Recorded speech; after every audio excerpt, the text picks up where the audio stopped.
यही है, सही है जी हाँ। होली का मौका है और होली के मौके पर कुछ एक अच्छे शेयर आपके पोर्टफोलियो में ना दें, ऐसा हो सकता है?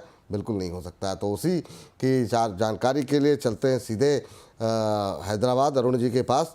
अरुण जी, एक साथ सबको अब गुजिया तो संभव नहीं है आपके लिए यहाँ बंटवा पाना सभी दर्शकों को, तो कम से कम शेयर कुछ ऐसे बता दीजिए कि सबके घर में मिठाई आ जाए।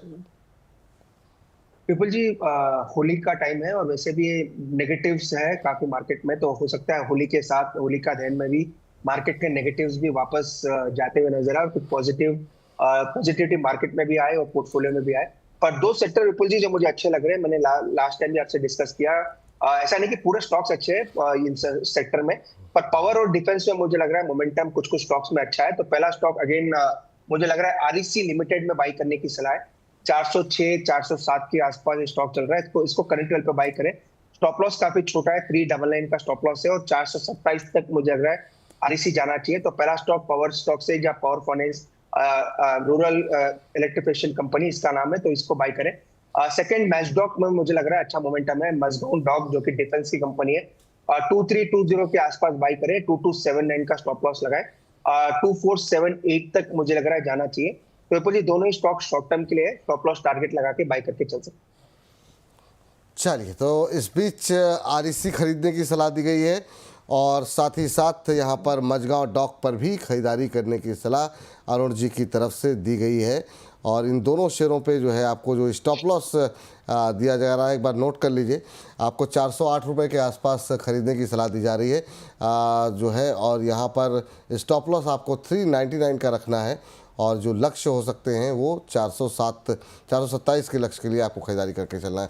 आरईसी लिमिटेड पे ये राय निकल करके आती हुई लक्ष्य 427, स्टॉप लॉस 399, स्टॉप लॉस का अवश्य ध्यान रखें।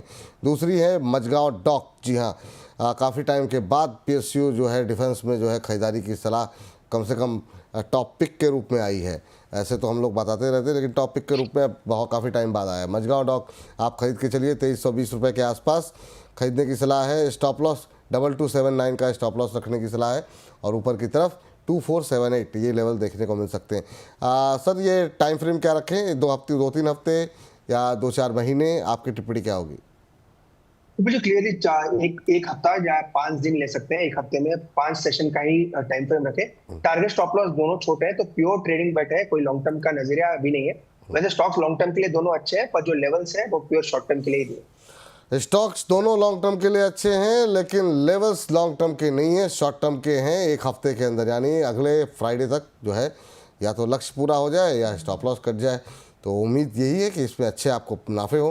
सर, चलते चलते कोई 1-2 शेयर आप बताना चाहेंगे जो कि बिल्कुल पोर्टफोलियो में नहीं होने चाहिए और आपके पास सबसे ज़्यादा सवाल आते हों, जहां आप रिटेल पार्टिसिपेशन बहुत देखते हो, जहां आपको लगता है कि नहीं बिल्कुल छूना नहीं चाहिए इसको, तो होलिका दहन पे? विपुल जी, रिजल्ट्स खराब आते हैं या कुछ ना कुछ मैनेजमेंट की दिक्कतें होती है, तो वहां पे आप कह सकते हैं और नीचे के लेवल देखने को मिल सकते हैं। ऐसा कोई प्रॉपर नाम लेना तो मुश्किल है, पर मुझे लग रहा है कल्याण ज्वेलर्स जैसा स्टॉक है जहाँ पे काफी लोगों की पोजीशंस अटकी है, एफ&ओ में भी रहा है, तो वहां पे मुझे लग रहा है उछाल आता है, तो वहां पे जरूर स्टॉक्स में एग्जिट करना है। सुजलॉन जैसा स्टॉक है जहाँ पे पोजीशंस काफी ज्यादा है, 53-54 के आसपास स्टॉक चल रहा है, उसमें भी उम्मीदें लोगों को काफी ज्यादा है, पर उसमें राइज आता है तो वहां पे भी एक बार की पोजीशंस को हल्की करनी चाहिए।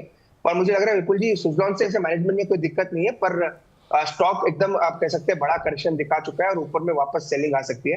तो जहां पे रिटेल फ्रेंडली पार्टिसिपेशन ज्यादा है, जहाँ पे नॉइज ज्यादा है, उम्मीदें ज्यादा है, वैसे स्टॉक से थोड़ा दूर रहे। वहां पे मुझे लग रहा है उछाल आता है, तो एक बार की पोजीशंस को हल्की करके चलनी चाहिए। ठीक सर। सर, आज की इस चर्चा में जुड़े आप हमारे दर्शकों के प्रश्नों के उत्तर दिए, तमाम चीज़ों पे डिटेल में बात की, बहुत बहुत शुक्रिया, बहुत बहुत धन्यवाद आपको। और एक बार फिर से होली की बहुत सारी शुभकामनाएं और आपके जीवन में खुशियों के रंग हमेशा बिखरते रहें। आपकी पूरी टीम को, परिवार को होली की बहुत बहुत शुभकामनाएं। Good thank disclosure. यू।